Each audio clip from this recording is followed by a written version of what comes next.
Hello guys, pag-usapan lang natin ang nakakagulat na balita.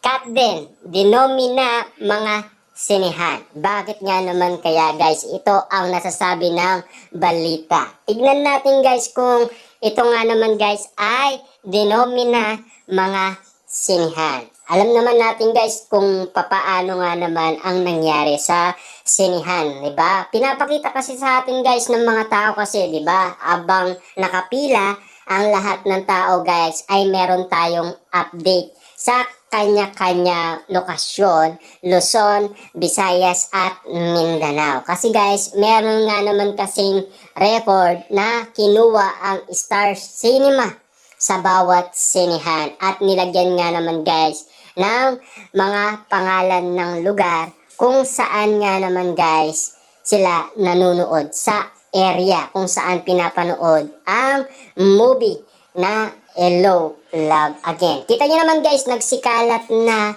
ang pinikula ni Catherine Bernardo at Alden Richard sa kanya-kanyang social media account. Diba? Nakapost na marami guys sa TikTok. Marami akong nakita sa TikTok dahil siyempre excited lahat ng mga taong makita ang movie. Ang sabi pa dito guys, umabot na sa 500 sinehan sa Pilipinas ang magpapalabas ng pelikula ng Katden, ang Hello Love Again. Simula bukas, November 13, sa social media page, ipinost ng mga fan nila ang listaan ng mga theater na magbubukas para sa movie. Ibig sabihin guys pala nito, kanya-kanya silang post, 'di ba? Kaya alam din ng balita ang mga sinasabi lahat ng mga fans, 'di ba? Kasi alam naman natin guys, lahat naman ay may update 'yan, 'di ba? Para at least guys, suporta na lang sa kay Alden Richard at Catherine Bernardo ang binibigay natin sa kanila. Siyempre guys, gusto natin kasi guys na manalo nga naman kasi sila. Dahil yun ang pinapangarap natin guys para kay Catherine Bernardo at Alden Richard. Sana guys magtagumpay hindi lang sa umpisa hanggang sa uli. 'Di ba? Ito lang guys ang inihintay natin na maabot nga naman guys ni Catherine Bernardo at Alden Richard. Based sa listahan, alos buong sinihan sa Metro Manila, gaya SM Robinson, Ayala Mall at iba pa ay mapapanood ang nasabing movie. Meron rin sa Rockwell, Vista Mall, Eastwood, Lucky, Chinatown, Up, Venice Cinema, Cast and Carry. Siyempre guys, Festival Mall, Peacer Mall, Gateway, Marketplace, Red Carpet, Shangri-La, Century, Cinerama, One Mall at iba pa. Handa na rin ang maraming sinihan sa Luzon, kabilang na ito ang Rizal, Baguio, Cavite, Pangasinan, Tuguegarao, Santiago. Grabe nga naman kasi guys, super dami nga naman kasi guys ng sinasabi ng balita na kung saan mapapanood ang movie ni Catherine Bernardo at Alden Richard. Kita nyo naman guys, no? Kumita nga naman ito ng 85 million sa opening pa lang guys, no? First day nga naman ng pagbukas ng sinehan sa iba't ibang lugar ay kumita na ng malaki. Siyempre guys, tinalo nga naman ang ibang mga movie.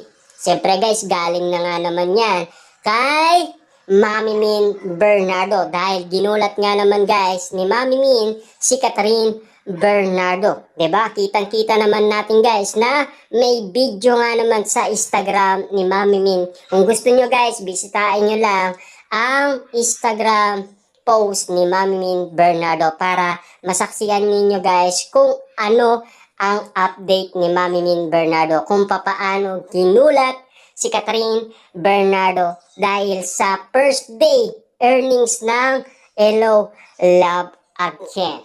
Kita nyo naman guys, no?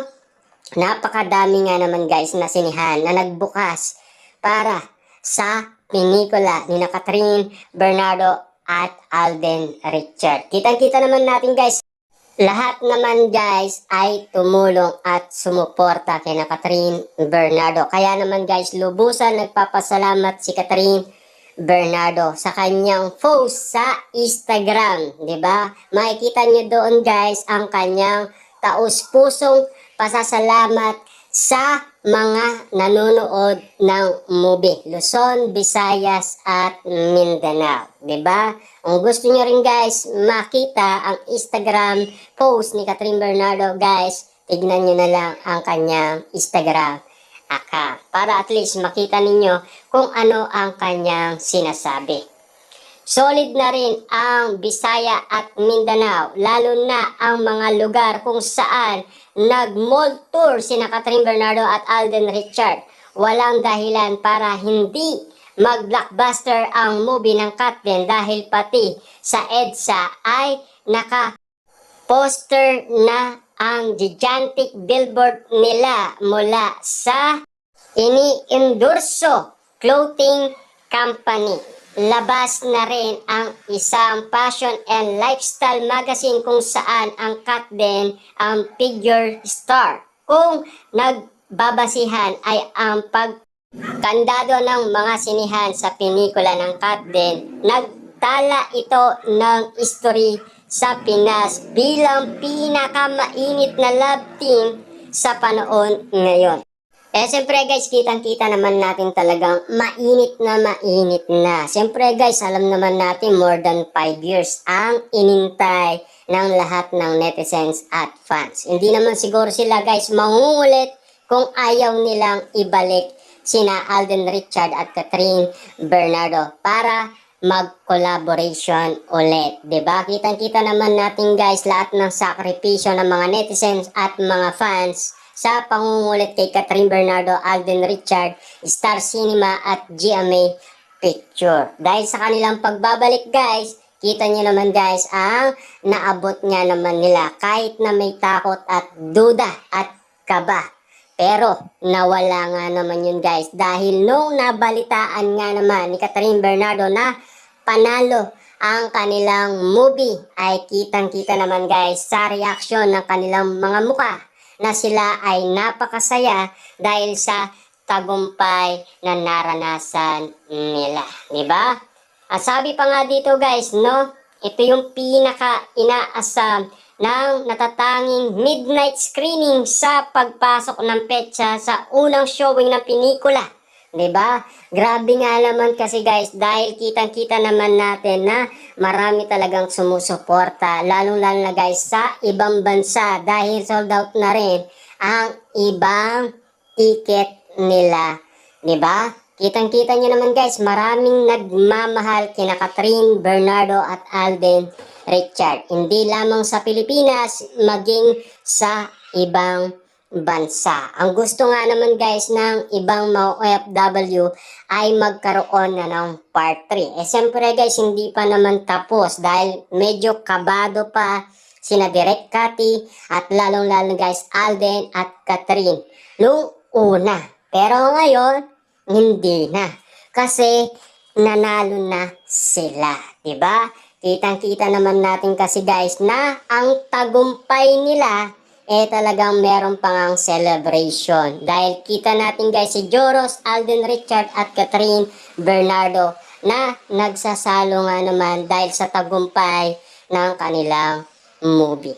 Diba? Kita nyo naman guys, no? Ang sinukli ng maraming fans ay ang kaligayahan ni Catherine Bernardo at Alden Richard. Ang iniintay na lang natin dito guys, siyempre na maging sila. Sana ay matupad na nga naman guys ang pinapangarap ni Alden Richard na makakita ng girlfriend. Dahil ang tagal-tagal na nga naman kasi guys na nakabakante. Diba? At lalong-lalo na guys, focus lang siya sa kanyang trabaho at mga project. Diba? At lalong-lalo na guys, siyempre, marami pa rin nag-iisip na kung ano ang gender ni Alden Richard. Diba? Sinasabi nila na siya daw ay gay, kaya sinasabi ni Alden Richard, bahala kayo kung yan ang iniisip ninyo sa akin. Dahil yan ang isipan ninyo.